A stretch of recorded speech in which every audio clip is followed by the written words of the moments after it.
someone has never read your books before, who would like your work? Anybody who's looking for an emotionally transporting read. Whenever you do write your books, some authors say that they get a picture, some people just find the characters, some people know the ending. How does it work for you? I always know, obviously, how I'm going to start, and usually the main character, by the time I've decided to start on a particular project, usually the main character feels very real to me. The secondary characters, they come alive more during the drafting, but the main character is somebody I already know pretty well. And I know the ending-ish, so I know where I'm going and where I want my endpoint to be, but I don't know sort of specifically. So, for example, with If I Stay, I knew the ending would be her decision, but I didn't know what Mia's decision would be until about halfway through the book. That has to be fun, though, as you're writing, to kind of not know what's going to come next. That's my favorite part of it. It's the thing that kind of draws me to the desk every day, is that you sit down and you think a story's going to go one way, and all of a sudden it goes another way, or you have no idea how it's going to go, and then all of a sudden it opens up, and something that you've written on page 42, you're on page 206 now, and all of a sudden they connect in a way that you didn't consciously plot, but it just sort of works out through that magical alchemy of it all. Yellow.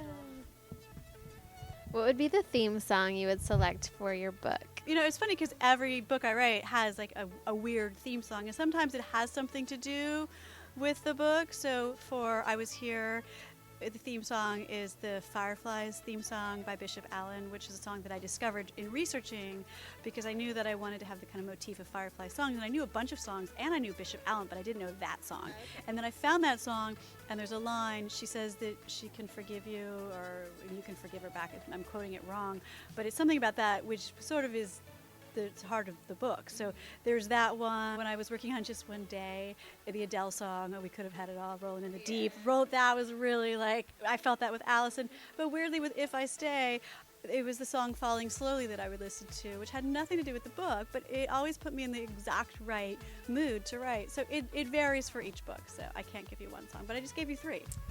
What or who was inspiration behind your book?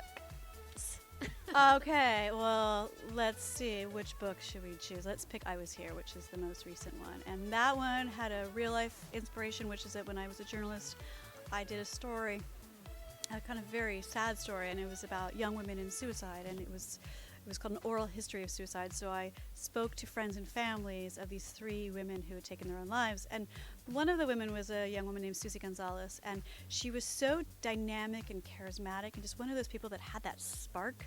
I kept having to remind myself as I was reporting the piece that she was not somebody I was interviewing her friends and family because she had, directed her own movie at age 19 or was the, a singer-songwriter with a big album coming out, but that because she had taken her own life. And the circumstances around her taking her own life were also really murky, which is that she had gotten involved with a suicide support group online that had encouraged her to take her own life.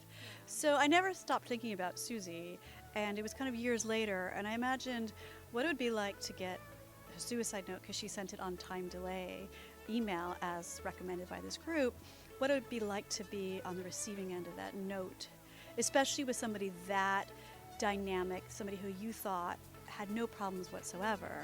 And suddenly I landed on the character of Cody, who is the main character of I Was Here, and whose story it really is. But the inspiration was this real-life woman, Susie. In all your books, do you feel like there's a theme or a message that you hope fans will get from it? I want readers to have the experience that I want to have as a reader and that I want to have as a writer, which is an experience, a book that leaves you a slightly different person than when you started it. So whether you have kind of an emotional experience, however that it's so uniquely personal because it so depends on who you are, but if the book elicits that, then I've done my work.